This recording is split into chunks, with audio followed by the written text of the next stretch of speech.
Guy Code with Rena Oswere.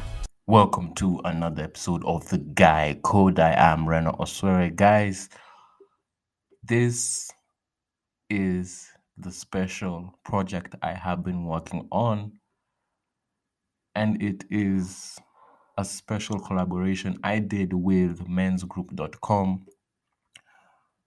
A month back, one of the community managers of mensgroup.com, which is a Canadian-based men's group that helps mentor, helps rehabilitate, helps grow men online and in Canada locally through different partners all around the world and especially in North America. And when they reached out to me, I really had the pleasure of connecting with their purpose, understanding what they do. And through the community manager, he suggested that I host the founder on one of the episodes of Guy Code, and I was pleased to do so. His name is Sean GALLA. Over 10 plus years experience in men's mentorship.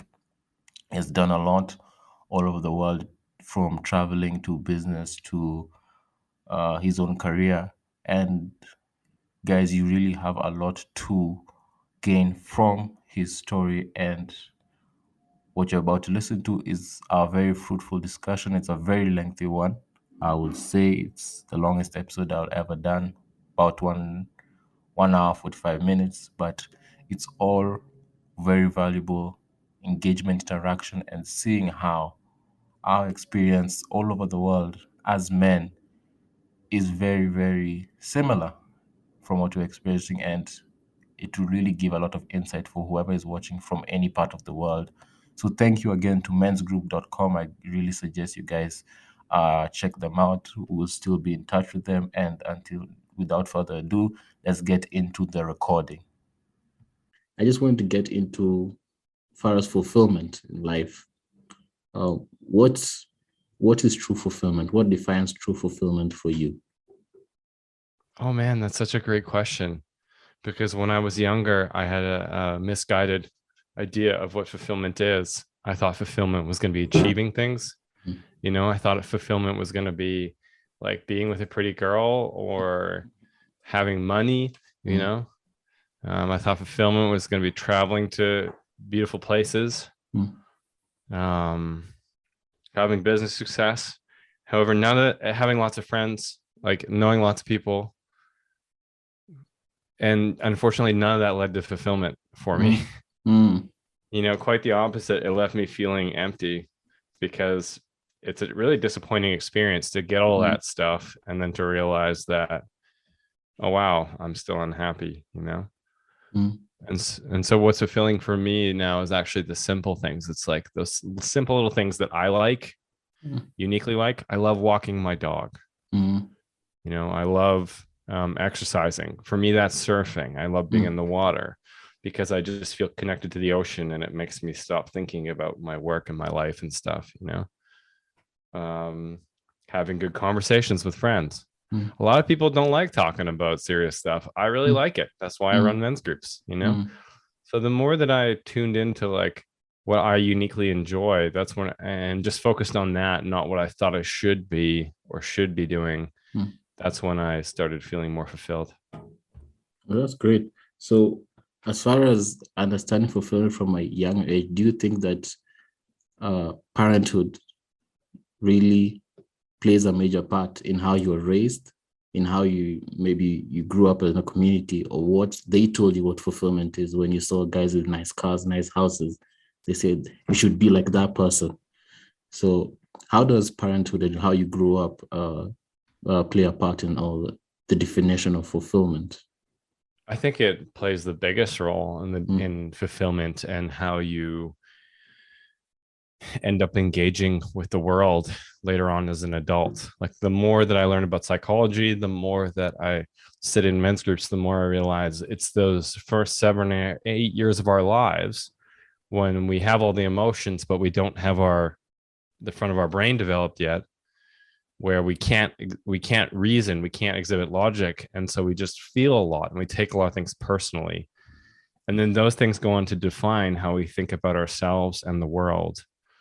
And so for me, my parents were very focused. We didn't have a lot of money growing up. We were actually maybe some of the least well-off people in our neighborhood. But we had a safe enough upbringing, in the suburbs. And but my parents were very they're very scarce with money. They were very envious of other people that had things that they didn't, material things.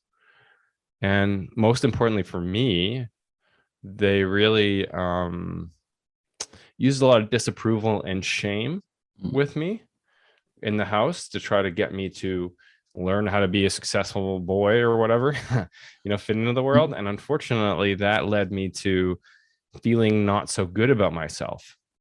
So as I became a teenager, as I got into my 20s, as I got into my 30s, it was like I had this feeling just underneath everything all the time of I'm not good enough as I am. And so I need to achieve to get these, to feel better, good about myself. I need to get money, I need to travel, and so, yeah, those early years really, especially the shame and disapproval and the negative language that was used about some of the way that I was developing as my own person really affected me for most of my life. And it wasn't until like 2 or 3 years ago that I actually kind of got rid of that. That's actually very interesting how you said, because I was listening to, actually just today, I was listening to another podcast, how you said your dad was like the 6th of 11 children. Yes, that's right. Yeah. And his dad came from Ireland at 15. Yes. Traveled across to another continent to start from scratch. So do you think that how he saw life happen for his dad and how he made it happen for you, do you think that it was a cycle that expected you to just carve your own path and become a survivor, just like the men came before you? Yeah, I think so. Yeah.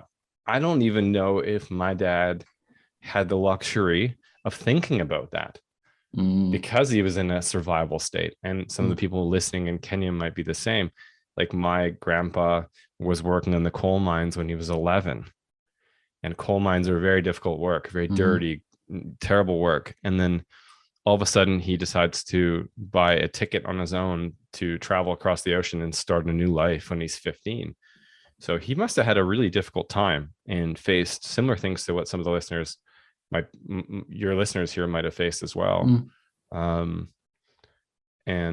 he's in a survival state. And then of course, my dad, he takes on that way of feeling and thinking in the world. And so he's in a survival state.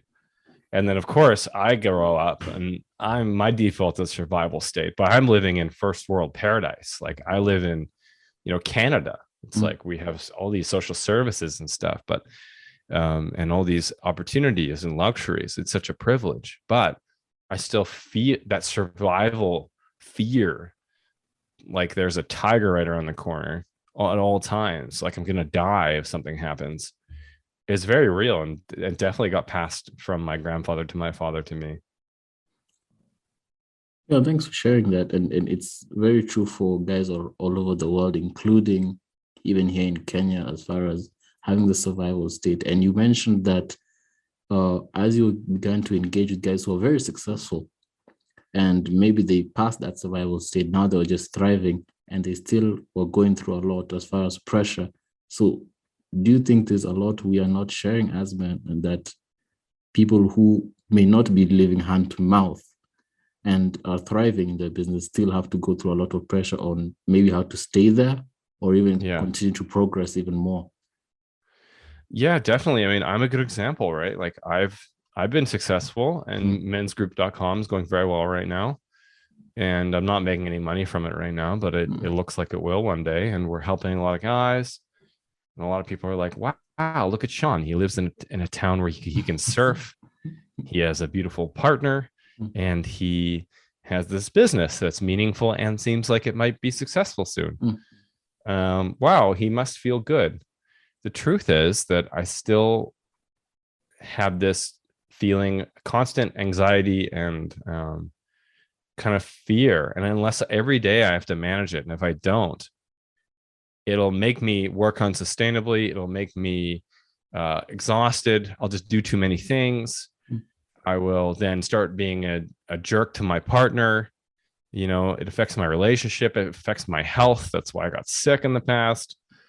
So like, I think I'm actually a good example of how that survival or whatever emotional stuff you have from your upbringing or stuff that happened to you along the way, might be in your teens, might have been in your 20s or your 30s, or who knows when, that stuff will affect you on a day-to-day unless you address it. And it will, really affect your health and your well-being and also your decisions. Like, if I'm being honest, all that stuff from my childhood really defined the choices I made around work, partners, all this stuff. Like it dictated my life, even though I had no awareness at the time. Zero, And I think a lot of guys that I've seen, I started a men's group for entrepreneurs. A lot of those entrepreneurs are very successful now. And I saw that a lot of them were driven by fear and by negative things. A lot of them weren't that happy in their home lives. A lot of them had the same fears that you and I might have, or any of your listeners in Kenya or anywhere else might have.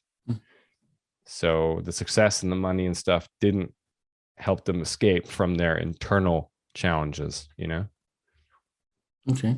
And also, I just want to touch on in that, maybe what are some of the habits that you noticed help as far as dealing with the anxiety right now in this, just basic habits that we can practice every day, because there's so many things to be anxious about, whether COVID, whether war, all these things happen. War. All these things and lots of stuff going on in Africa right now. There's constant wars going on, genocides. It's all very real stuff. Good question. And part of your last question, Renee, was that do men, I think it was like, do men let themselves feel this stuff, or do men talk about this stuff? And the answer is no. Generally men don't, because we're scared. We're scared of being seen as weak or gay or whatever, ridicule there might be. And so we don't talk about what's actually happening. That's why we have men's group. But so for me, the practice that I've seen work for me to manage and get through this stuff, and a lot of guys in men's group, is really simple. We all have these things from our past, these painful experiences where we might not have been able to express the emotions, right? If you're a young kid, you can't get angry at your parents. It's going to make things worse. And so unfortunately, our nervous systems hold on to that energy that was released in the body through hormones to run away from the tiger, which is your parents yelling at you. That stays in your nervous system. I don't know why. It just seems to be a defect of the human body. So you can go through the world, and then what happens is when you run into other situations that remind you of that painful event, you'll then feel these intense feelings again, right? And so people will often have disproportionately large emotional responses to a situation. So like, let's say I'm talking to somebody and they say something and I get super upset about it. Well, I'm actually not getting upset about what they said. It's probably that what they said reminds me of something painful from my past. So then the practice of actually like clearing this stuff out so that you're not as triggered, and so you can communicate better in your relationship and make better decisions around work or whatever, is really simple.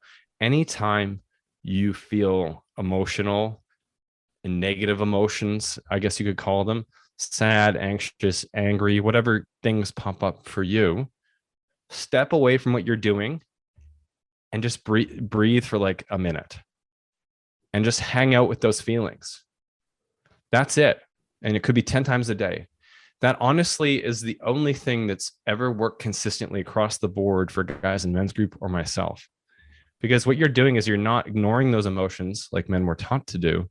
You're now all of a sudden letting them be there and building a relationship with them. And what's going to happen is, if you keep doing that over time, you're going to those emotions are going to start to come out more, and all of a sudden you'll start crying and you don't really understand why. But what's happening is you're releasing emotions from that pressure cooker of past pain, and then as a result, moving forward, you're not going to be as triggered. And so it's really simple. It's like, I say something you don't like, Renee, just pause this interview, step away, breathe for a minute, just hang out with those feelings, get curious. If you're at a social event, go to the bathroom, just close the door, lean up against the wall, and just breathe into that. I do that all the time still. I'll go to the bathroom and just like have a second. And sometimes I'll cry, sometimes I'll feel rage, but usually it's just a little bit of emotion and then it's gone. That's the move I've seen work. That's the real work, I think. I agree. And that actually does that make sense? It does. It does make sense. It does make sense because it really helps, because many men generally would have an outburst and they end up making decisions that they will regret for the rest of their lives. Because imagine a split second, someone decides to lash out, and that's how you get a charge. That's how you end up in jail. That's how you end up maybe passing away, because you never know, just in the fit of rage, that all this can happen. And what would you say generally that we need, the kind of conversation we need to have more often, as far as how to make men in this day and age with all the anxiety happening, how do we stay mentally healthy? And also, how do we share these tips to the next generation, people coming after us? Oh, I think it's such a great question. I mean, you're already doing it with this podcast, right? I think it seems like what guys are lacking is healthy examples, healthy role models of men who are approaching their lives in healthy ways. You know, like, how can I communicate better with my partner? How can I get over this porn addiction? How can I don't know, set boundaries with people so that I can prioritize my self-care? Like, guys need to see examples of this. So I think just having the conversations ourselves and showing up proud while doing it, you know, just like, this is me and this is what I'm going through right now, as you and I are doing right now. I think that's how we do it. We pass it along through story, and we pass it along through our own personal experiences. Seems like that's all that's ever worked. What do you think? Yeah, I think that's true, because we just share our own personal experience, we share how we did it, and we show that we're human. We don't show that, try to cover up and try to be like these macho men, that we don't have, feelings that we don't have. We show that we're human. We show that it's possible to really just overcome all these challenges, because we're not the first people to go through them, and we won't be the last. From addictions to anxiety, many people have gone through them and able to overcome. So I think it's very important that we have had this conversation as far as sharing how this is actually a global problem, whether first world or third world. First world, third world. There's first world's just as bad. Places like Australia, America, even Canada, it's all the same stuff. We're all experiencing the same problems. Obviously, the economic situations are different, and safety wise is totally different. But I think at the end of the day, like, humans just need people to talk to about whatever they're going through. And most men aren't getting that. Doesn't matter where they live. We have members in India, China, South Africa, different parts of Africa, Europe.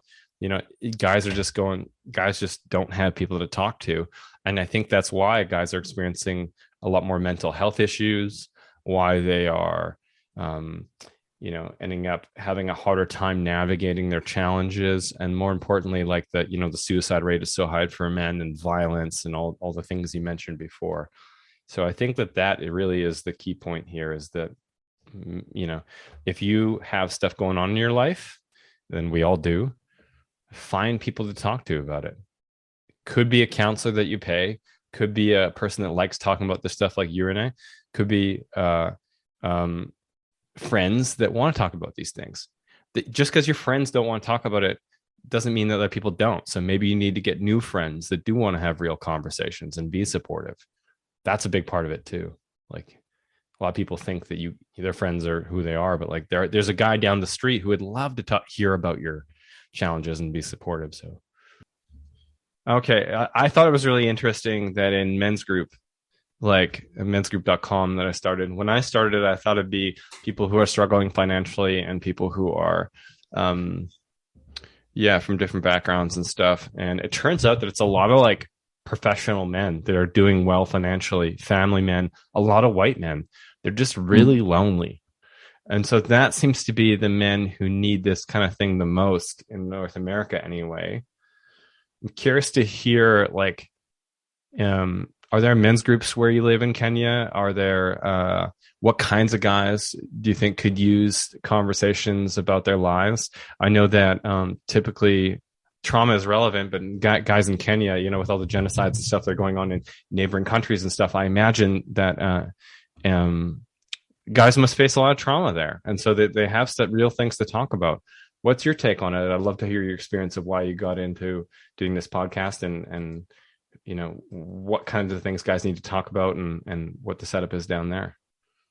Yeah. Thanks, Sean, for asking, because I think I could just go back to how I started from the beginning, how he said that it was actually an assignment. It was a college assignment. And she just mentioned, you guys need to, for this class, you guys need to start a podcast on something. And funny enough, right up to this moment, the lecturer or the professor of that class is still a subscriber to my podcast, and she still listens. Yeah, great. So, yeah. So how I started it was when I noticed there was a lot of domestic violence, a lot of relationship violence, because here in Kenya, when we go through, when especially in the family or in the marriage, when the man is usually stressed, maybe because of the finances, maybe because of the work issues, maybe because of maybe just even other issues, maybe colleagues and all that, he tends to go back home and maybe now release it on his wife and his kids. And there are a lot of cases of that, of violence, or maybe even death. So I noticed, as far as Kenya, it usually is very demonstrated and comes out, manifests through domestic violence. Yeah, unfortunately, and maybe sometimes even drug abuse. It's a big thing, because that's one thing also I made sure I need to handle as far as that, because there are a couple of organizations that are not really men's group just for mental health, but maybe for drug rehabilitation. Yes, there are a couple of those that we notice most men who, when they feel this kind of stress, this trauma, they usually go to substance abuse, whether alcohol, whether drugs, whether all that. Yeah. So there are a lot of rehabilitation centers, groups, maybe from the church, from different organizations that get in and now help men from that point of that. First, we need to get you off, depending from these drugs, to help you, maybe calm down. Then now to help you build yourself up, because to show you that you don't need to be dependent on these drugs, that when you feel stressed, when you feel the weight on you, you just said, man, I just need to have a drink, or I need to have maybe a gram or whatever. Yeah. So as far as men's group, I would say that there are many men's group that mostly deal with substance abuse. Yes. Because that's one of the issues, one of the ways that it really manifests itself as far as men's mental health. When a man, especially in Kenya, is really stressed, it comes through violence and substance abuse. So these are the two major things that many organizations here are dealing with. Because it's a very big thing. Thank you for sharing. And honestly, it's similar in North America, like maybe not to the same degree, but that's what men typically go into, is anger and violence, or numbing through substances. And in North America, it might be more booze than drugs, but it's still the same thing, Yeah. It is. So that's the situation here, and that's actually why I wanted to start my podcast, to get to the position where we can actually discuss such things, discuss why do we get into this substance and how can we stop that, because it ends up being a cycle. Because you see, maybe someone's father was an alcoholic, you're an alcoholic, the uncles are alcoholics, and the whole family is kind of, messed up in that way. Yeah, interesting. Do you, so here's a question. So like, and I'm sorry that now I'm questioning you, but I'm just curious. So like in North America, like, our kinds of guys, we have guys from all over the world and guys from all different races and places and backgrounds. sexualities, you name it. But like the guys we have in our group, there's a huge reluctance to share what they're going through at the beginning, but then quickly they open up and they can talk about, once they see other guys sharing and not being ridiculed, they go, I can talk about my stuff here. I have noticed in First Nations communities here and other places, people that have been through more trauma, they have more reluctance to share, almost more fear. It's harder to get into it. Do you see guys there in Kenya and around where you are having trouble talking about it? Do you think it's harder, or do you see guys when they're in the right environment, they do feel safe and they do want to talk about it? I think it's pretty much the same thing. I think it's pretty much a social thing that when they feel that someone else can talk about it, and most of these, as I was mentioning, the rehabilitation centers, they are actually the facilitators, the leaders there are actually maybe former drug abusers themselves. Right. So when they see, as you were mentioning, model examples, they see, hey, I was there, I was an alcoholic, I was a substance abuser, and I was able to get out of this, I was able to overcome it. They feel now more welcome to share or more comfortable to share their story. So this is actually almost the same thing, that many will be reserved, they'll be ashamed, they'll feel like maybe I don't need to open up, or I feel like I'll be ridiculed, or feel like I'm less than. But when others share their story, they feel like, this is not something that is totally, I'm not the only one who's gone through this, and there are others who have gone through maybe even worse and have overcome.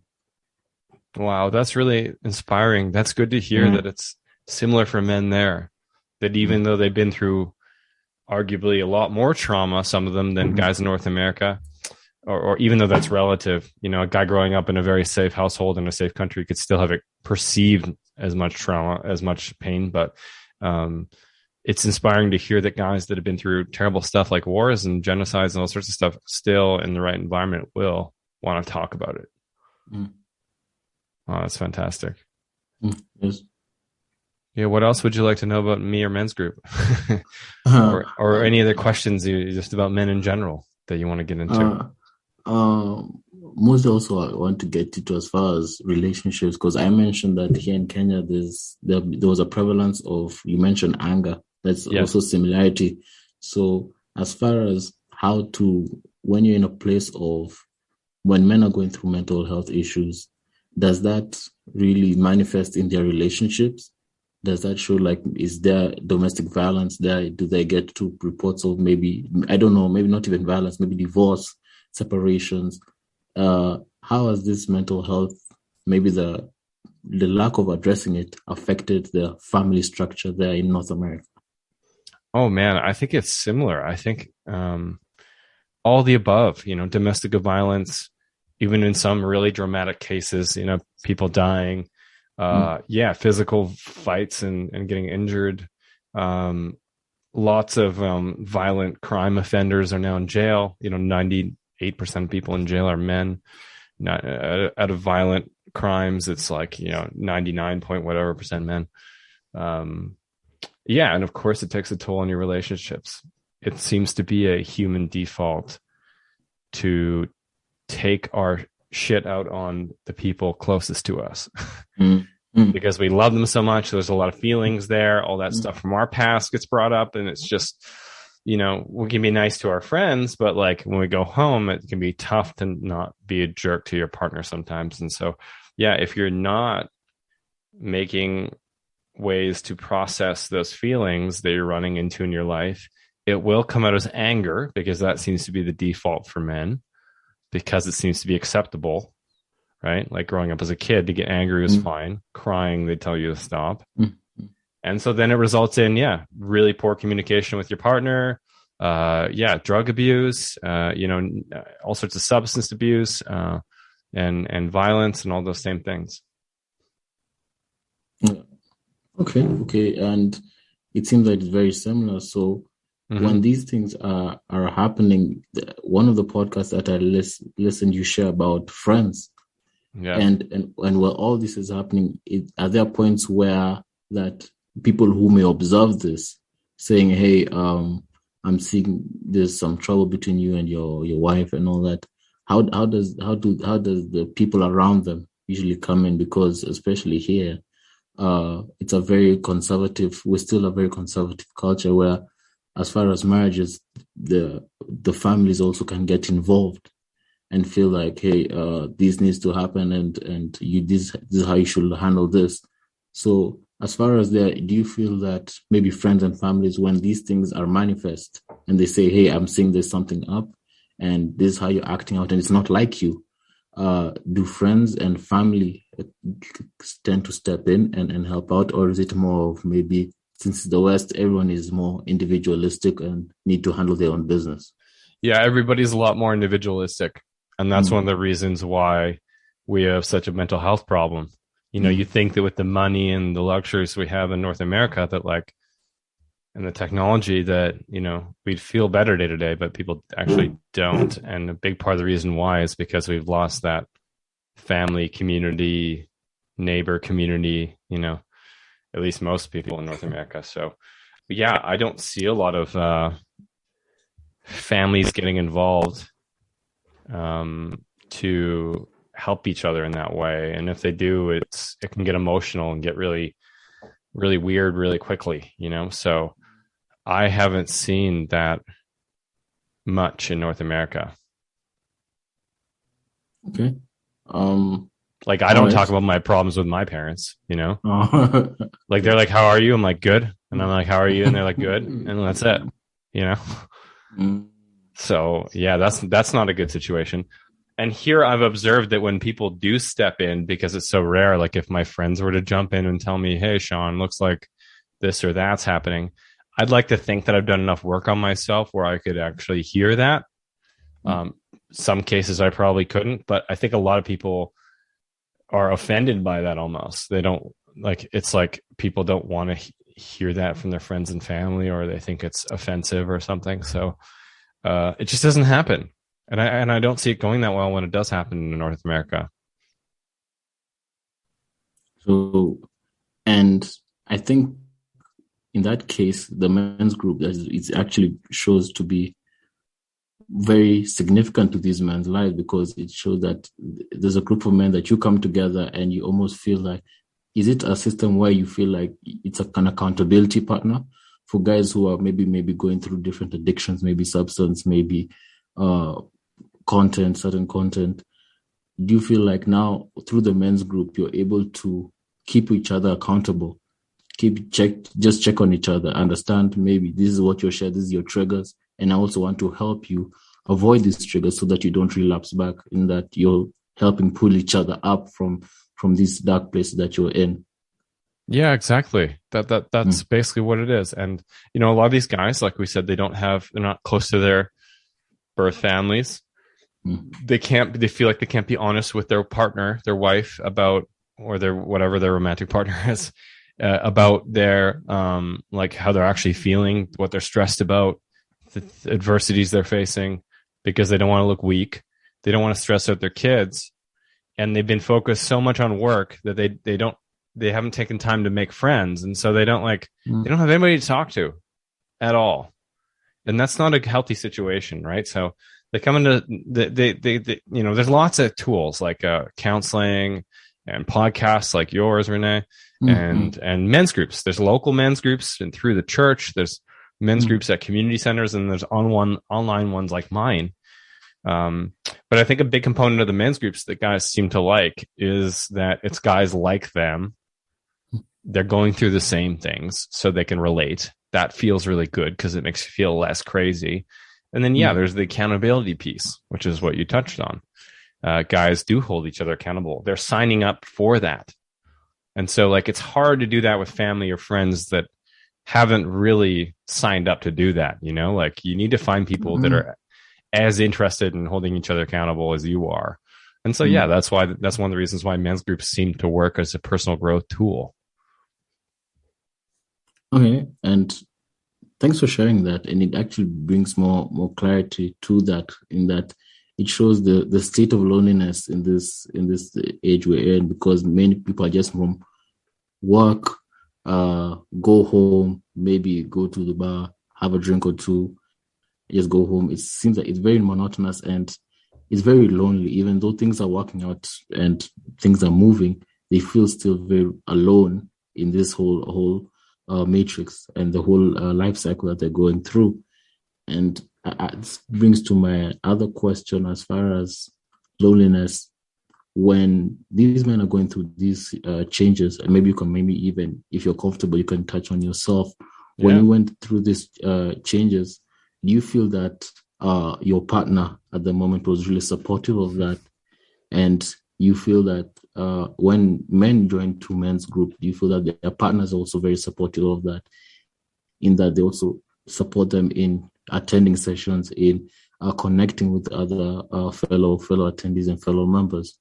How important is that for you in finding a partner? Yeah. Such a great question, Renee. I think that people have all kinds of different partners. There are some men have partners who are emotionally healthy and who are not jealous and who are encouraging of their, their growth. And then lots of people, probably the majority, if not like the vast majority, have partners who haven't done their own work on themselves. And so they're not emotionally healthy. And so they take that on their partner, and that comes out in things like jealousy and control and trying to be unsupportive of their changes because they're scared of what happens if the person does change, scared of losing them or whatever. So I think a lot of men don't have support in that way from their partner. And I think it's the other way too. I think a lot of women who want to make changes, the men get controlling and weird about that too. So, we do see a lot of men in men's group who are there secretly, their partners are not supportive of it. And then we see other partnerships where they are supportive. I've had relationships in the past where women made fun of me for doing this kind of thing. They made fun of me trying to build emotional intelligence, trying to get rid of manage my anger, all these things.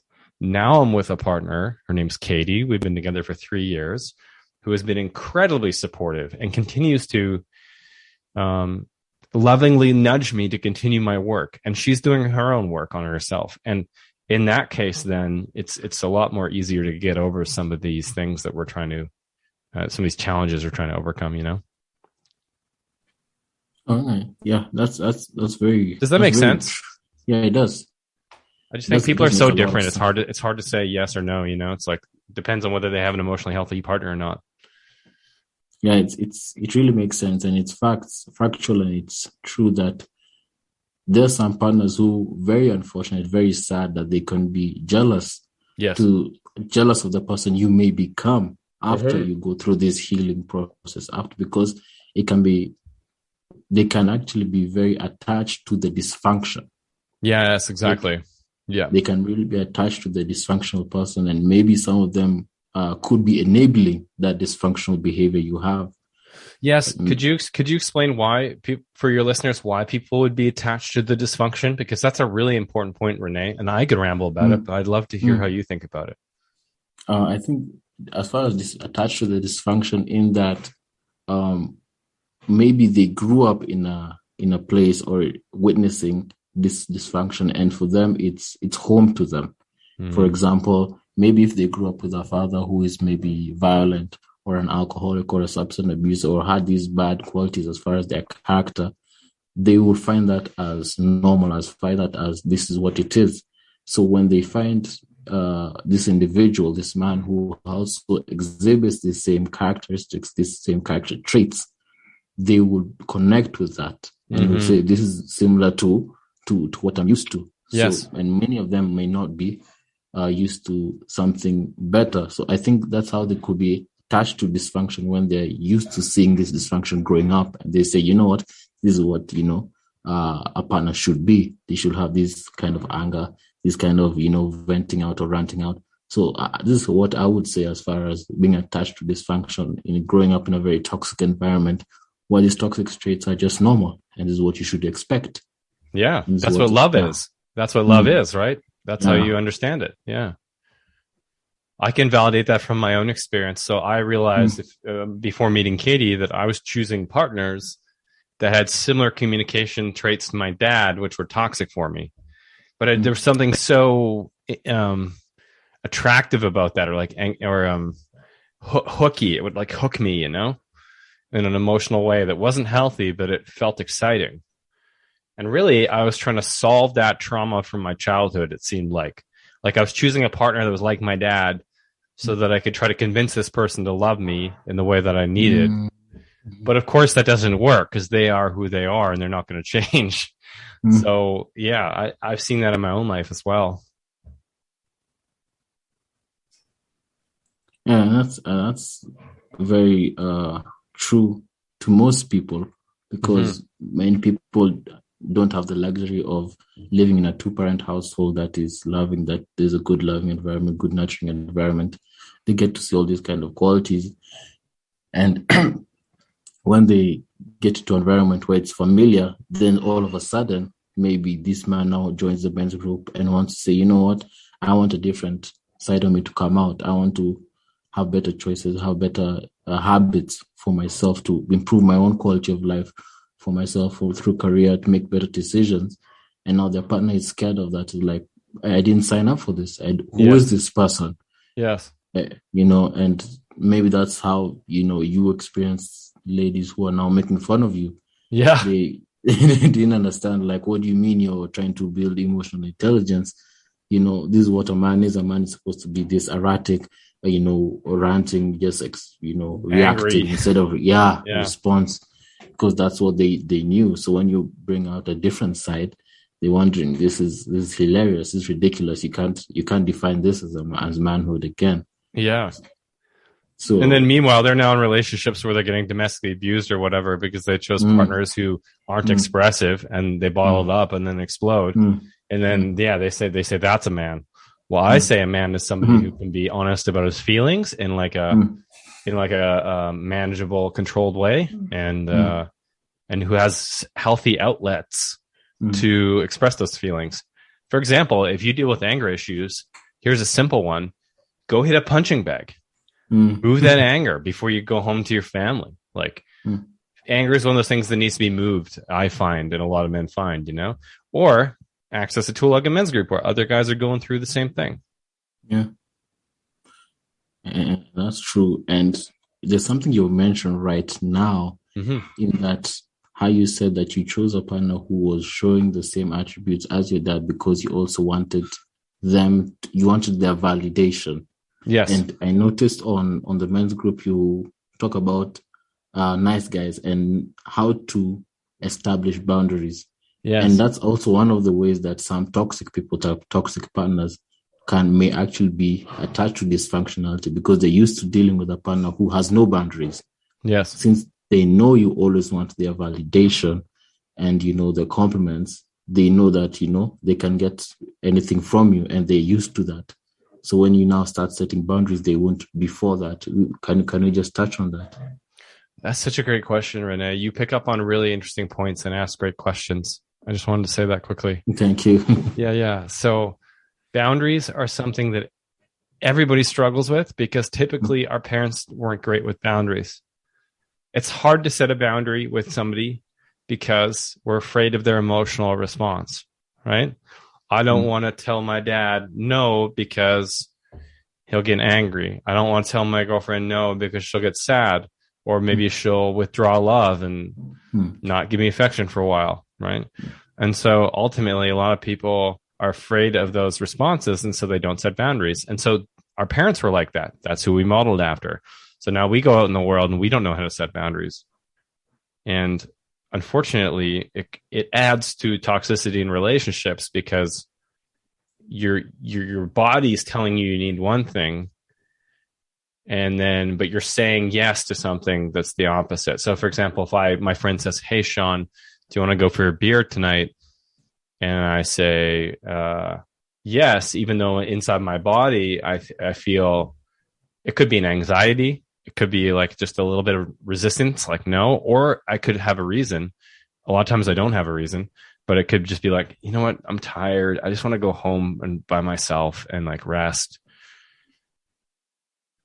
Yeah. And so we see a lot of people struggling with boundaries in men's group, and they come to men's group to learn about it. And boundaries are one of the most important things we can learn about as men and as humans, because it's really self-care. It's an expression of self-care, right? It's like, no, I'm sorry, I can't do this thing, or I can't talk to you, or we can't talk about that, or whatever it might be. The boundary you're setting is doing it because you need it. Does that make sense? Did that answer the question? I forgot the original question. Yeah. I just touching on boundaries and how actually I was also touching on another answer as far as how someone can be attached to a dysfunction. Yeah. And that they're used to dealing with someone who has no boundaries. Oh, yeah, exactly. So when people that's where I was going. So when people, because we didn't learn about boundaries growing up, when people set them with us, we can get angry because it's like, we're not used to it. And, so we might say, they're selfish, or, that's unfair. But also what we're actually upset about is that we're not setting boundaries for ourselves. So if I'm not listening to myself and I'm saying yes to everybody, and then somebody comes along and says no to me, I'm going to find that confronting, because but the inside, my inner voice is going to be upset because I'm not taking care of myself in that same way. And so people really get upset when you set boundaries with them sometimes. But really what they're showing is that they're just upset with themselves. And so people can really, that can add to a difficult communication of a relationship, because people aren't used to setting boundaries, or receiving boundaries. Does that make sense? Yeah, it does. It does make sense. Yeah. And I think this can segue to, I saw that one of the issues that you deal with together as a men's group is divorce and breakups. So Renee, can I share one more thing on boundaries first? Yeah. I'm sorry to jump in. I just want to finish that topic because I think it's important. Is that okay? Yeah, sure. Okay, so I'd love to talk about divorce. With the boundaries thing, it'll help you avoid divorce. So why don't we finish this? So there's two ways to think about boundaries. There's setting boundaries for yourself, and then there's receiving other people's boundaries. The better you get at setting boundaries for yourself, the easier it will be to receive and respect other people's boundaries. Oh, you don't want to come out for a beer? Good for you, man. Yeah, have a restful night to yourself. You'll start to take them less personally. And really, there's a couple key points in setting your own boundaries that I want guys to know. The first thing is that you have to get clear on what you want in that situation. So Renee, if you say to me again, hey, Sean, I want to come out and have a beer, I need to know in the moment there, I need to know what I'm feeling, and it won't necessarily be clear as to why, but I will very clearly feel a yes or a no in that moment. And it might be very subtle because I haven't been listening to my body, and that voice might be very quiet. It might show up just as a little bit of anxiety or a little bit of resistance. If you're not clear on what you need in that situation, you can say, can I get back to you later on that? But if you feel resistance, you can just say no, and you can say no very graciously. Thank you for the invite, man. I do want to hang out with you, but tonight I'm feeling exhausted. I haven't spent time with my partner, Katie, in a while. I feel like I should go do that. I love you, man, but let's do it another night. That's a healthy boundary of self-care. So then first tip is you need to know what you want. You need to rebuild that muscle of your inner voice, which is like, in the moment when you're asked something, if you feel some feelings, take a second, step away, like we talked about before, figure out what you actually want or need. The second thing is when you're setting the boundary, the reason why people don't set boundaries is because they're afraid of the response. They might get angry. They might get sad, like we talked about before. You need to realize that is not your problem. We are not responsible for people's emotional reactions to our boundaries, especially if you're doing it out of self-care and if you're trying to communicate it in like a gentle way. Like that's all you need to do. So just number one, you need to get clear on what you want and rebuild that inner voice, that inner compass. Number two, you need to let go of people's emotional responses. So I used to be terrified of people's emotional responses. Now I'm at the point where I actually look forward to it, because if they get angry at me, that's not somebody I want close to me. It's actually a good qualifier to see, is this person emotionally healthy? Will they respect my boundary? Because I have friends now who, no matter what they ask me to do, if I say no, they'll go, Okay, man, cool. I respect that. Good for you. So if somebody is like, oh, come on, you pussy, come out for a beer, or like, oh, why not? And they get upset or they get angry. Even my dad did this like 6 months ago. He got really angry on the phone with me over something. Not my problem, So those two parts will help guys set boundaries better. So I hope that helps somebody out there who's listening. And those 2 points are very, very crucial and very, very well presented, in that it summarizes that if you can't, set good boundaries for yourself, you can't receive someone else's boundaries.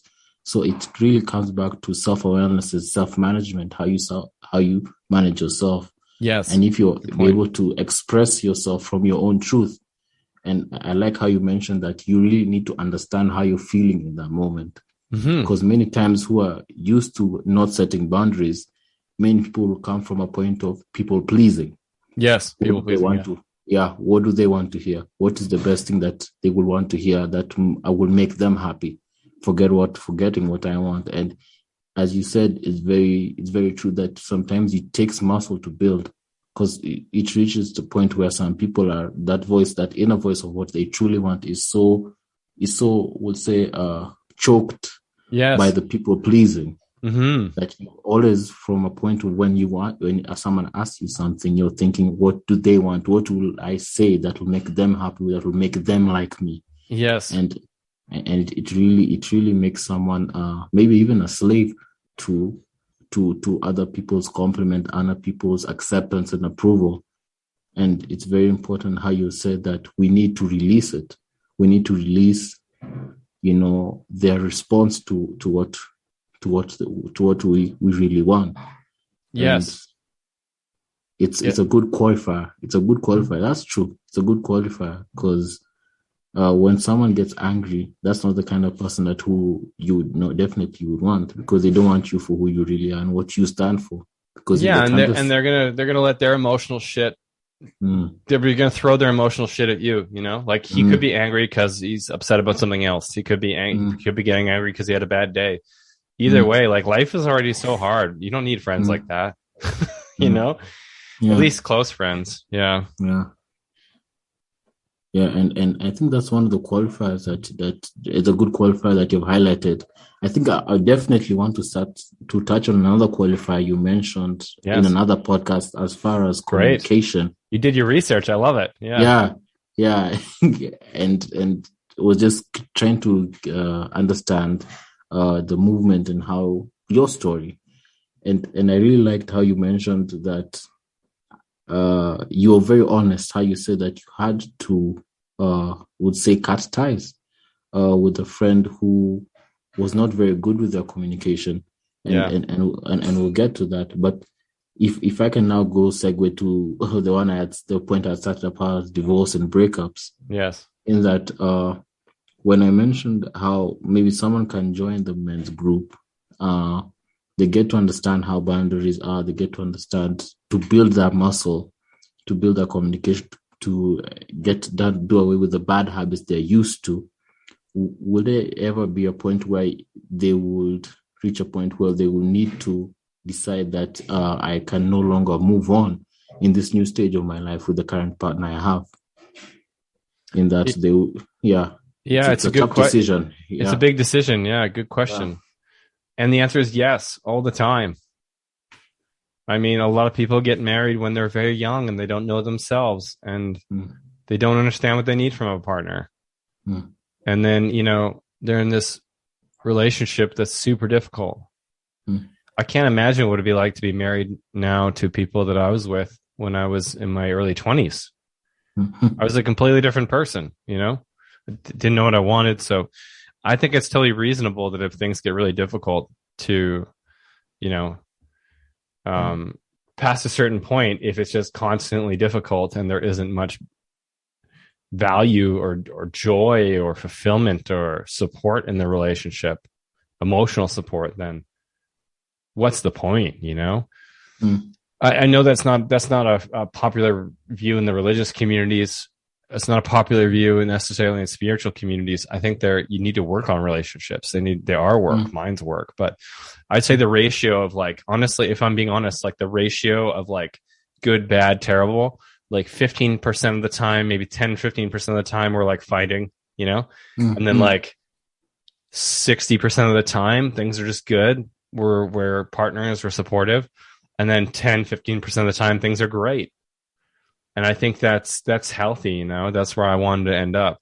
Past relationships of mine, it was like 60% difficult in fighting and like having difficult communicating, and then maybe like 20% okay, and then or 25% okay, and then 15% good. And it's like, well, that you're setting yourself up for a very difficult life if you're the person you share your life with is it's that difficult to communicate with them.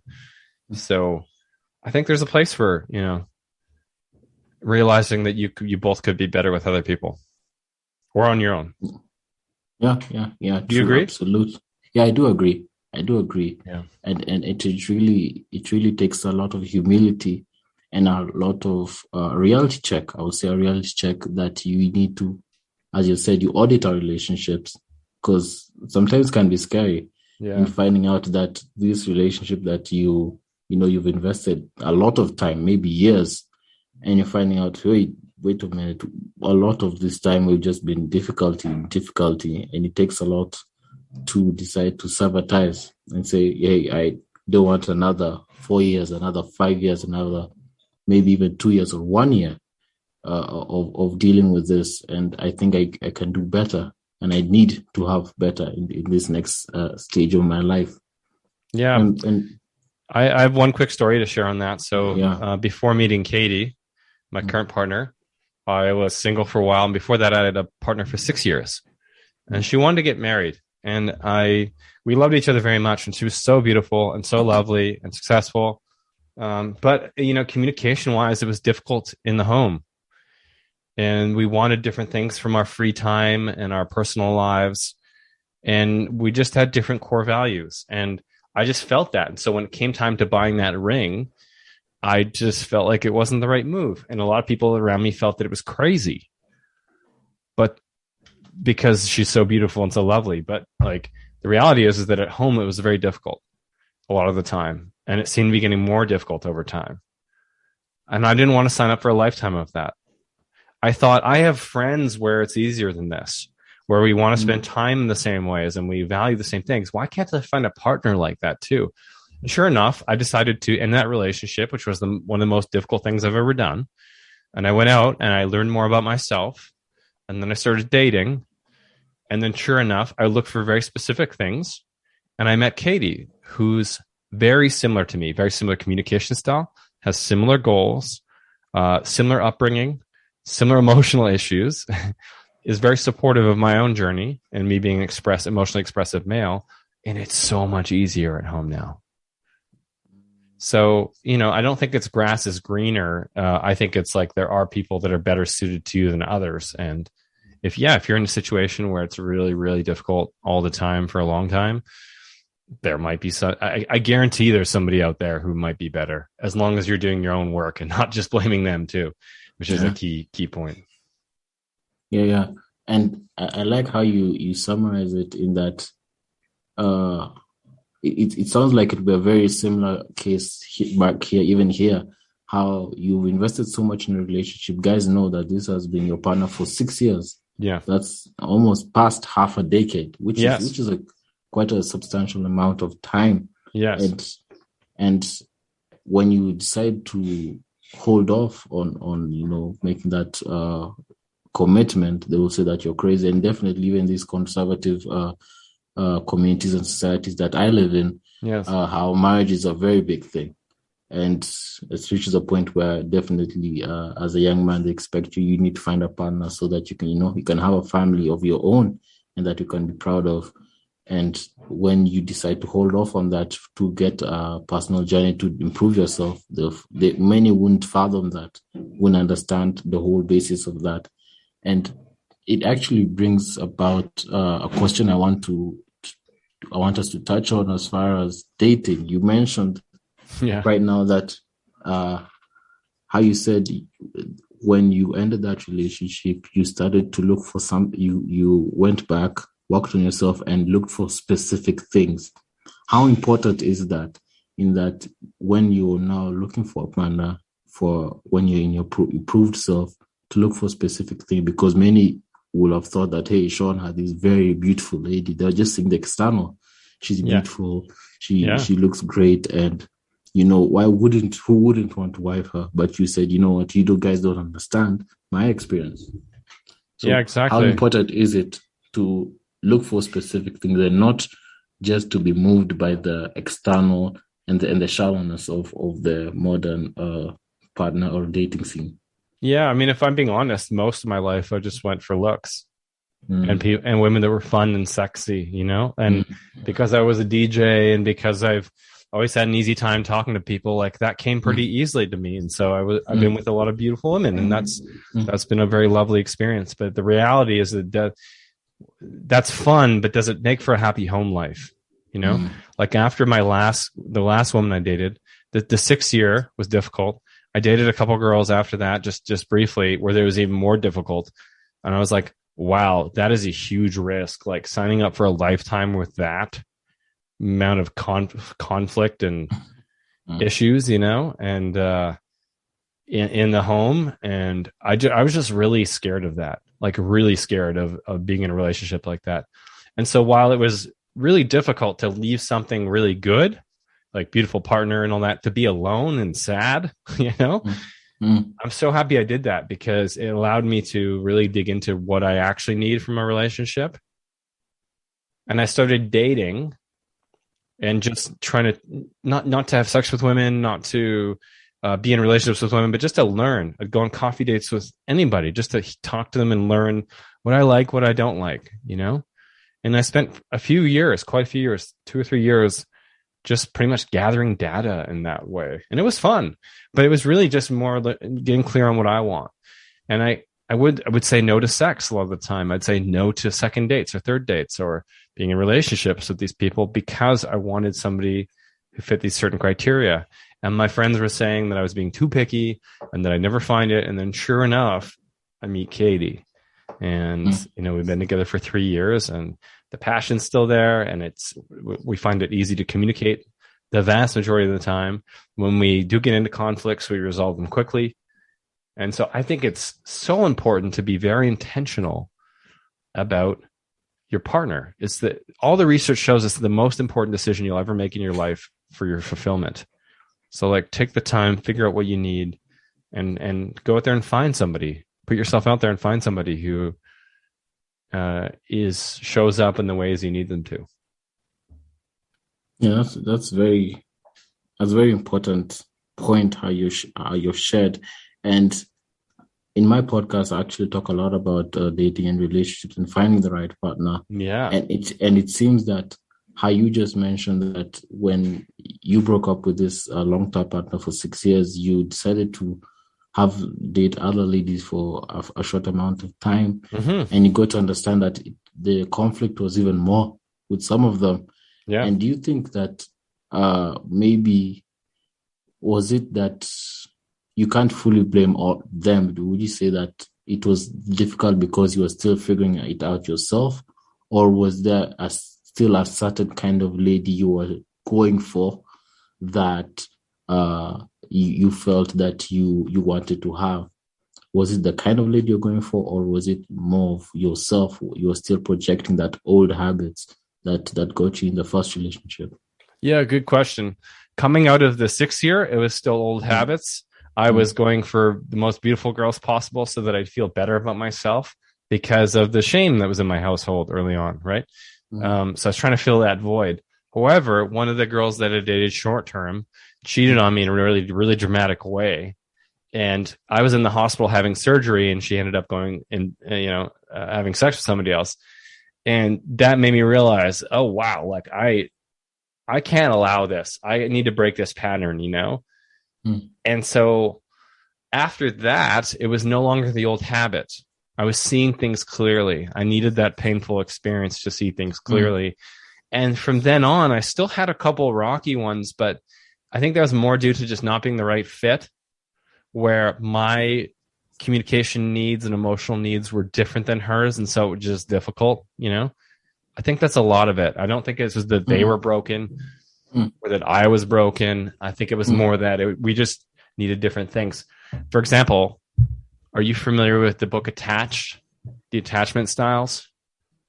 Actually, that one I'm not familiar with. That's okay. Yeah, it's a great book on relationships. It's the best one I've ever read. Attached. It just talks about how you experienced intimacy growing up will define how you react when you face intimacy in your relationships. And so some people experience intimacy as being pain. And so what they'll do is they'll be more avoidant. So when things get tough, they'll run away. They'll go quiet with their communication. I'm anxious. I'm the opposite. So I get needy. I over communicate. I realize that these are things about me that I'll never change based on the book and also just my own experience. And so I started saying no to partners that didn't have that same quality. And then I met Katie. And Katie texts me a lot. She's an over communicator like me. A lot of people would find that unattractive. I found it very safe. I liked it, you know? So I think it's just a fit thing. Like your stuff has to fit with somebody else's stuff so that you can live harmoniously. Does that make sense? Yeah, it does. It does make a lot of sense. It does make a lot of sense. And I think it also now gets to the segue of communication. I also wanted to discuss outside of communication as far as now understanding each other, because I was saying that it's very important that you find someone who's a good fit. And many people right now believe that, you know, for most of these relationships, generally, there has to be a compromise. So how do you get to manage that in that you're not over-compromising, in that you're not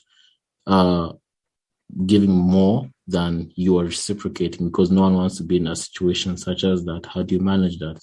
That's a great question. The real answer, Renee, is choose a partner where you don't have to compromise much in the first place. That, for me, that's the answer, right? Because before, I was compromising with that beautiful, fancy woman. Like on the weekends, I'd want to go out and surf. She'd want to go to a fancy hotel and have dinner. So one night I'd do that. The other night I'd go surf. Now I'm with a partner who wants to surf both those days. So that's a very simple example. But like, I think being intentional about your partner will help you avoid a lot of compromise in the future. And if you are in a situation where you're compromising a lot in your relationship, I think it's what we talked about before. It's like stepping away from, you know, situations and figuring out what you really need in a situation, what's really important. And because every relationship does require some compromise, even with Katie, there's still days where even little things, she'll want to watch this movie, I want to watch that movie. She wants Thai food, I want some other kind of food. She wants to go to this place for the weekend, I want to go to that place, right? And so I need to go and sit with myself and go, is this really important to me? Or is this one of those things that I can sacrifice for the betterment of our relationship? You know? There's like, I've heard it put this way. There's actually 3 people in a relationship. There's you and her, and then there's the relationship itself. And so sometimes it does make sense to deprioritize your own, you know, preferences and prioritize the relationship. So for small things like what I mentioned, movies, daily plans, fine, but like core value stuff, you can't compromise. It'll kill you. It'll make you lose your soul. So that's how I think about it. Does that make sense? That's a bit of a ramble. Yeah. No, it does make sense. It does make sense because it reaches a point where, as we had covered before, I think just a few moments earlier, is that you really need to self-evaluate and know what's good for you, understand from your truth. And that also brings me to what I want to mention right now is how you mentioned that you are going for the looks because it wanted to make you feel better about yourself. Yes. What are some of the things that you're noticing men are doing to make themselves feel better about themselves? Maybe is it finding a beautiful lady? Maybe is it making more money, a certain figure? Is it buying a certain house, having a certain zip code, as you think you call it over there, driving a certain cars? What are a couple of things that you'll notice men are doing just to feel better about themselves, even though deep down they're still dealing with the void that needs something more quality to fulfill?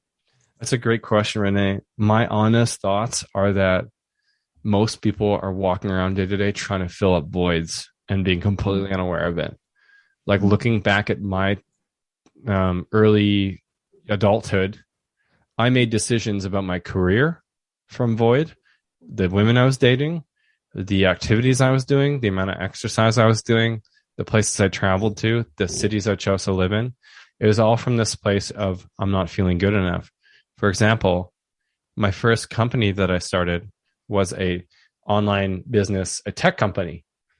And I'm not a tech person, and I'm a people person. I need to be having conversations like this. I should have been a counselor, dude. Here I am starting this big technology company, and I struggled with it. And the reason why I was doing it is because I wanted to be able to say, hey, I work in the music industry. I'm a music industry executive. And because I needed that validation of people going, wow. And I chose a couple careers like that. So I see it showing up in where people live, like the ways this manifests itself, the creative ways that people individually find to fill this void are never ending. There are so many. My honest belief now is that most of our decisions are driven by it, unless you've done the work to clear that stuff out. So yeah, the food you eat, the car you drive, where you live, the choice of your partner, your friends, even, you know. I used to try to surround myself with friends that were celebrities or athletes or whatever, because I thought that would mean something about me, you know. Yeah, the clothes you wear, I mean, everything. Yeah, it's all. And I saw that a lot of these guys, these entrepreneurs that were in this men's group I started before, they look successful and happy, but they were actually driven by fear, by void, scarcity. That's why they worked so hard to create these big companies. Yeah. Yeah, that makes a lot of sense. In that fear and the need to look important instead of being important, instead of working and operating from your truth, really still brings a lot of unfulfillment.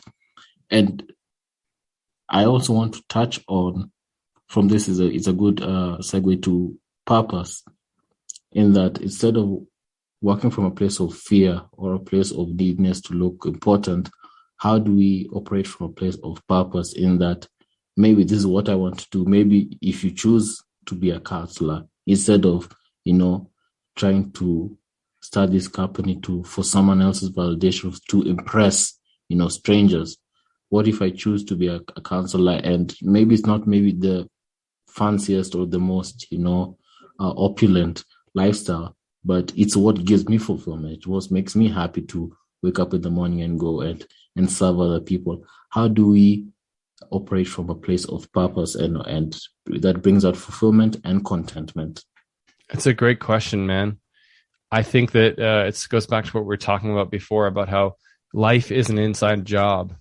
Like, the more we can build a relationship with this stuff in here, the more we can get clear around that. I don't think there's another answer. I think it's like, besides going out and getting experiences in the world, so you get data, what do I like, what I don't like. But so I think when you're young, it's like go out and experience stuff, or to get data. But then the second part, which is most important, is to like make space to feel into those things. Like, what am I really drawn to? Like, what would I do if nobody, like, if we live in a world where nobody would find out about it, if I was the only one on the earth, what would I do with my time? How would I spend my time? I would spend my time surfing. I would spend my time probably talking to the 1 or 2 or 3 people on the earth with me about our emotions or this experience of being a human, like, so the more that you can step away from life and society and just and have stillness and silence, that might be going for a walk, that might be going swimming, it might be just playing with your dog, but like these moments where we just get to be with ourselves and ask ourselves those questions. I think that's the move, because society is promoting junk food values. Society says money and beauty and fame and Instagram likes will make you happy. The problem is that all the science shows that it does not. Mm. What makes you happy is a meaningful relationship, community, good health, and purpose, right? And so if you can step away from society, even for a couple minutes a day, and just feel into like what you need and what you want, I think that's the move. Yeah, that is the move. That is the move. And I like how you present it as junk food values. In that, in that they're supposed to make you feel good, but the shallowness and the wholeness that it results to is very deep. And just to mention on these junk food values and going into fatherhood, I really wanted to get into that, in that these values are now more propagated, and they will still be more emphasized through the media, through the social media, through the content that is being brought out, the movies, all that, even reality TV shows that are all over Netflix popular. How should men and fathers, particular, protect their children and give them the real values, the real values that will help shape them to be wholesome individuals in a society that wants them to be just part of the rest and actually dysfunctional? Wow, that's such a great question, Renee. And the short answer is that I don't know 100% because I don't have children yet. What I can say is that I've seen a lot of men in men's group, and I've seen a lot of my friends that have children. And what I think what I've observed, what I think the answer is that if you prioritize creating an emotionally healthy child, so not using things like shame and disapproval with him or her, teaching him about his feelings, teaching him what purpose is, him or her. And then the most important thing is just being an example of the values you want that kid to take on. They will take those on. So I have friends who are like really spiritual and kind of hippies and whatever, and the kids end up the same, you know, even though they're still exposed to all the social media and all the TV and all everything. It's like, if you're living away from that stuff, and if you're happy at home, and if you're living a life that looks good, the kids will pick up on that, and they will grow to be the same way. Generally, I think that's the answer. I don't know. What do you think?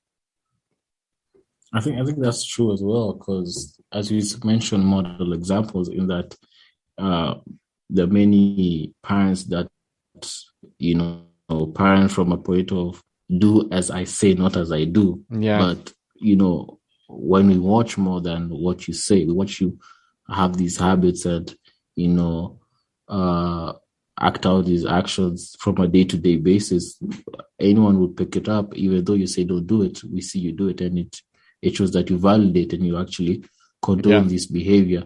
So it really boils down to model examples. We really need to have a lot of examples and pay attention to the example you're really bringing out and what you're teaching them. And also definitely, as you said, to be in a community, because where that these values are also praised and they're exercised, so that it's ingrained with them, in that they don't feel that it's just this household that these principles are practiced. Even when in school, you can find some friends who believe in the same values as you do, and it brings out a safe space. I think that's very true. And I also want to go into motivation, as far as how you said, again, on the junk food values. It can be very easy, even as if you just take the analogy of junk food itself, when you want to get healthy habits, when you start eating healthy, it reaches a point where you start craving the old junk food, the fast food, how it tasted, the salt and the fat, because the carbs taste good compared to the salad that you're supposed to be taking. Yes. So how do you get motivation or just the drive to sustain the drive to keep pushing and stay disciplined in the course of becoming a better person? It's a great question, Renee. My experience is that my motivation to be that way is to keep pushing, or to keep trying to grow, or to keep, moving through life's adversities is that there is no other way. You know, like what's the other option? You retreat, you know, you hide, you numb with substances. All those options just make things worse. You know, so like food's a good example. Food is something I've always struggled with. That's my substance. Luckily, I never got into drugs too much. Luckily, I never got into the hookers or gambling or any of that stuff. Booze, I don't really find it doesn't grab me, you know, but food does. So if I'm angry or sad or stressed, like I will smash food, you know, pizza, ice cream, cookies, chips. It's been my escape, my warm, comfortable blanket since I was like 3 or 4, you know? So like, why am I continuing to battle against that and trying to be healthier and fitter? Well, because what's the other option? If I keep eating that stuff, it's going to make things worse. I'm going to get a chronic illness, which I've already had.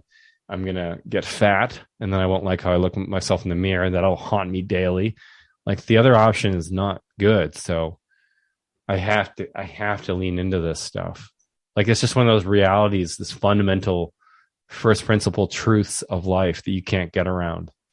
We're all going to get hit with adversities. Either you choose how you respond. You either show up or you don't. However, if you don't, often what happens is things get worse. And that's true in that how you said it quite plainly is that you can't run. You can't retreat. You can't go back. You have to really put yourself in a mental state that there's no way you can go back or slide back to who you used to be. Yeah. And it reaches a point where you have to really completely cut ties with who you used to be and really look forward to becoming a better person. I think there's a quote by, I think it's called Alexander the Great, called burn the ships. Burn the boats, yeah. Yeah, burn the boats. Yeah, so you can't retreat. You can't retreat. So it's just, you just have to move forward, and it's really a powerful strategy to use. And there are people that don't do that. There are people that just like always run from stuff and like don't address any stuff head on. And it can look like these people have pretty easy lives. The reality is, though, is that in their private lives, I've seen people like this.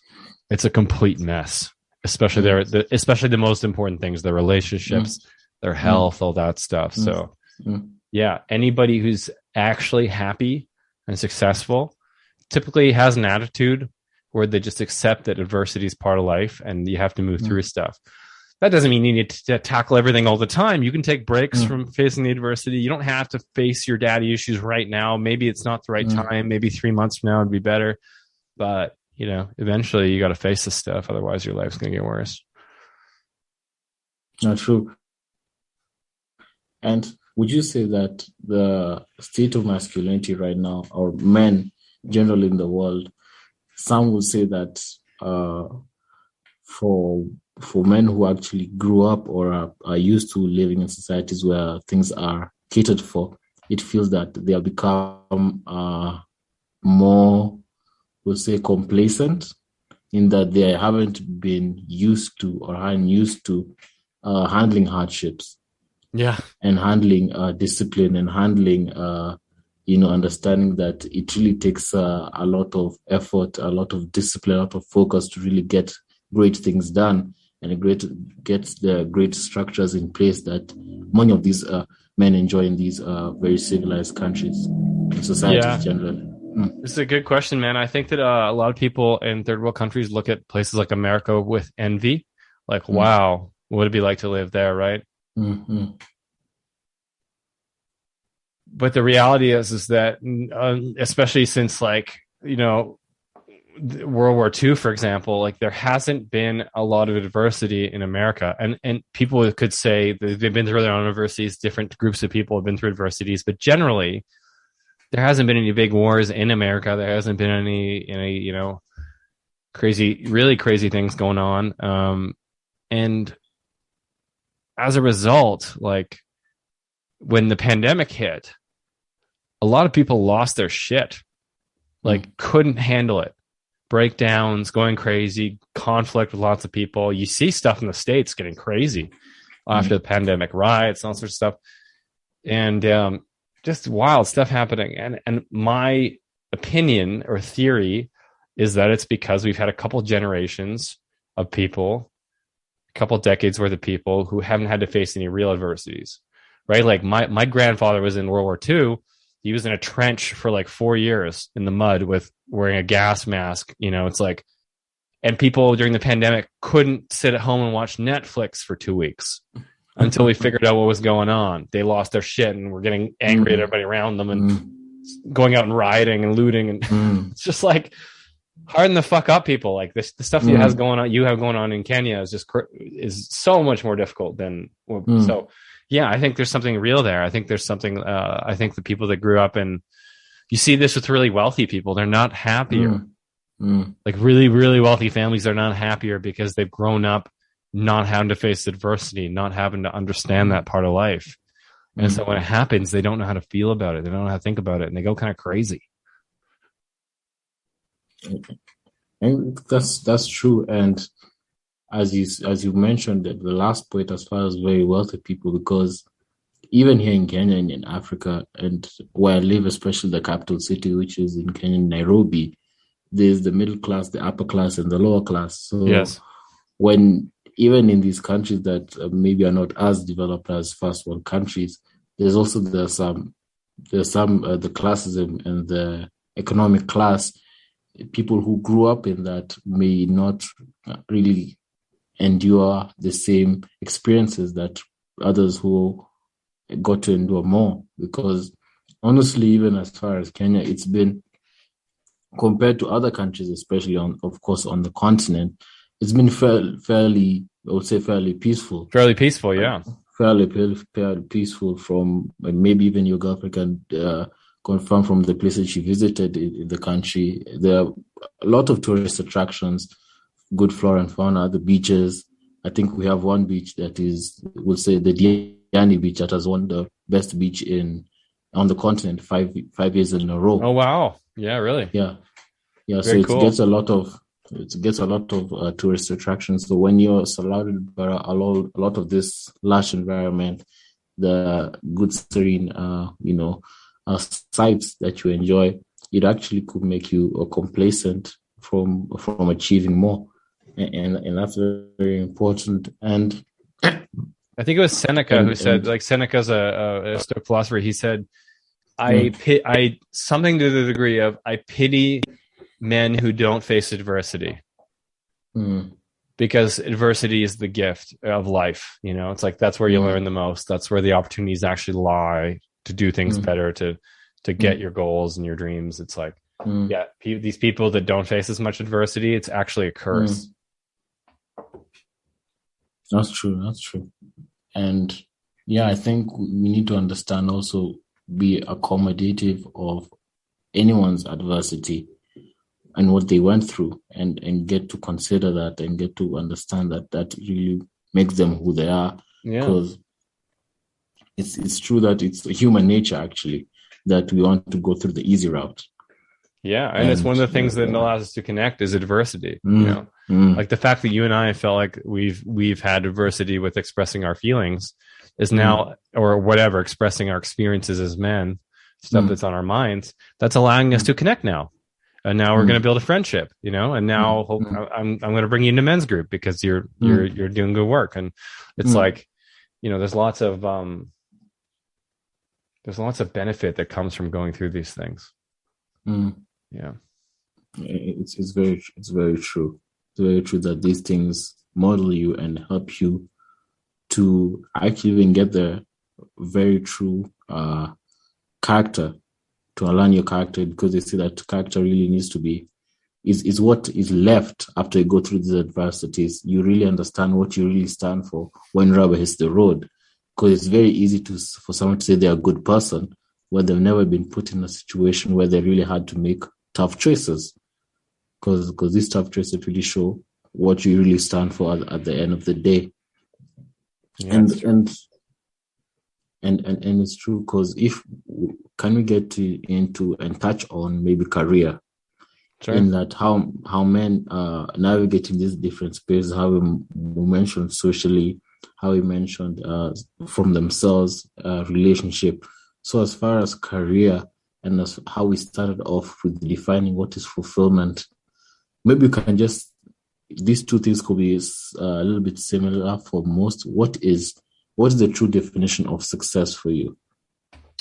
Oh, that's a great question, Renee. I'm still trying to figure it out, but I think that it's become more and more simple as time goes on.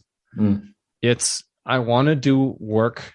I'm successful if I get to do the things I love with my free time, if I have a healthy relationship that makes me feel good, if I'm doing work that I at least partly enjoy and I find meaningful. Like, and so for me, that's success. The fact that I have a dog that I really enjoy, and the fact that I can pay my bills doing something that's good in the world. You know, I don't need to be wealthy, but I do want to have enough money to not stress about paying my bills, you know? So like that'd be part of success for me too. I want to have good friendships and community that are going to be there for me as I get older. You know, that's success. But I think especially it's just like living life in the way that I want to, you know? So like, maybe that means it sounds immature to lots of other people who don't understand, but I need to be surfing almost every day. And the reason why is because that's where I connected with my father. That's where I saw my father having the most fun. That's really the only place I saw him have fun. And him and my brother and I played in the ocean every day on vacation, every year. And so for me, it's very important to be out there in the ocean. And so that's my definition of success. For a lot of people, they'd see me out in the cold or out in the snow going surfing, and they go, that's not success. So again, it's about going inside and figuring out what's really important to you, you know? And I agree, because for me, success and I feel we connect on this, is that how you're able to be free as far as understanding that your basic needs are taken care of, that your quality of life is fairly good, and that the quality of life is fairly good enough to be able to be there for your loved ones, to be able to engage in the things that you really want to do and give back, and make a valuable impact to the people around you. And that's what I would say defines success. And I also agree that society really tries to push this narrative that success is getting more and more. We also, especially from the social media platforms, how you're seeing people with there's always a new car out, there's always some new clothes out, there's always a new gadget out. There's always that. Some people say that if you haven't been to this destination or that destination, you haven't really lived. So it's very important that we get to really filter those narratives and understand what is really good for us as individuals, and what we really want to do with our lives. Yeah, fantastic. I agree. Yeah, Renee, we're hitting the 1 hour and 45 mark, and I'm starting to feel a little tired. So if you have any more questions, let's do it, and then we can wrap. Yeah, no problem. That was a good example of a self-care boundary right now. I felt uncomfortable saying that because I didn't want to make you feel bad, but I felt like I should say it because I'm feeling pretty tired just in general today. Yeah, definitely. I definitely understand. Yeah. And I resonate with that. I was going to mention that as well. Yes. Because over here in Kenya, it's 10:41. Yeah, it's late. I'm surprised you're still so with it. Because I knew it was late in the evening. Yeah. Yeah. But anyway, I think anyone who will listen to this will have a lot to get value from. There's a lot of valuable conversations we've had. Oh, good. And I think we can just wrap up in summary, as far as men's health, as far as just man's community. Why, for anyone who's listening and wondering, why do I need to join a men's group or the men's group that you founded? Why do I need to be connected with other group of men who may be going through the same experiences that I have and are still trying to navigate how to, understand masculinity in this day and age? Why is it so important to connect with this kind of men? Yeah, a great question, Renee. I think it's like all the research shows that it's really important for your well-being to talk to some people about it, and typically it has to be people who are going through similar things. Otherwise, they can't relate, and that doesn't feel very good. But most of all, I think it's like, it's just the most efficient way to get over a challenge. Like you can Google and you can read a book and you can listen to a fantastic podcast like this. But to have somebody sit there who's going through the same thing, or guys sit there, a group, and listen to the specifics of what you're going through, and then to give you empathy. Wow, man, that sounds difficult. And also guidance. Here's what I would do. That I can't think of a more efficient way to problem solve, to get through that tough thing that you're facing. And so I think men's groups are a tremendous tool to overcome challenges and end up, feeling better and becoming a better man. And it could be a local men's group at your church or in your community. You could start one of just your friends. Maybe it could be casual or it could be structured, or you can join an online one like mensgroup.com. You can try it out, see if you like it. And then if you do, you can stay in it. If you don't, we can send your money back. So it's, there's lots of options out there. I just encourage anybody listening to try these things, try a coach, try starting friends, try finding people in your community that want to talk about these things. Yeah. And I think that's a good place to actually to wrap up, in that men just need to reach a point where they feel comfortable reaching out. Yes. And it's a really good call to action here, that guys, wherever you listen this from, it's okay to reach out and say, guys, I'm not okay. Yeah. I'm not okay. I need help, and I need someone to help me. And guys, we're out here all over the world going through the same situations, trying to navigate different challenges that are coming up. Yeah. And we're ready to, figure it out together.